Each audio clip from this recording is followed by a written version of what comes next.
अब मैं बिल्कुल भी नहीं खाऊंगा, अब मैं बिल्कुल भी नहीं जाऊंगा, अब वो बिल्कुल भी नहीं आएगी। ऐसे जुमले हम अपने डे टू डे लाइफ यानी रोज़मर्रा ज़िंदगी में ज़रूर बोलते या सुनते हैं। इन जुमलों में हम कह रहे हैं बिल्कुल भी, इसके लिए आपको यूज़ करना होगा इंग्लिश में व्हाटसोएवर। आइए कंप्लीट स्ट्रक्चर देखते हैं। Sentence plus whatsoever. सेंटेंस या टेंस या सिचुएशन के हिसाब से चेंज होता रहेगा। व्हाटसोएवर ये वही का वही रहेगा, विच मीन बिल्कुल भी।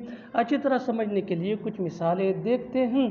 अब मैं बिल्कुल भी नहीं खाऊंगा, अब मैं बिल्कुल भी नहीं खाऊंगा। I will not eat now whatsoever, I will not eat now whatsoever. अब मैं बिल्कुल भी नहीं जाऊंगा, I will not go now whatsoever, I will not go now whatsoever.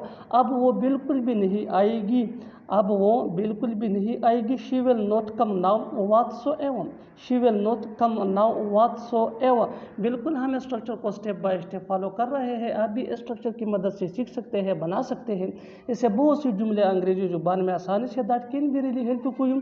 अच्छी तरह समझने के लिए एक और मिसाल देखते हैं। One more example for better understanding. अब मैं बिल्कुल भी नहीं बोलूँगा, अब मैं बिल्कुल भी नहीं बोलूँगा। I will not speak now whatsoever, I will not speak now whatsoever. और आखिर में ये सेंटेंस आपके लिए कमेंट सेशन में इसका जवाब ज़रूर देना। अब मैं बिल्कुल भी नहीं बताऊंगा, अब मैं बिल्कुल भी नहीं बताऊंगा। Subscribe to English PS for more advance English sentence structure. Thanks man.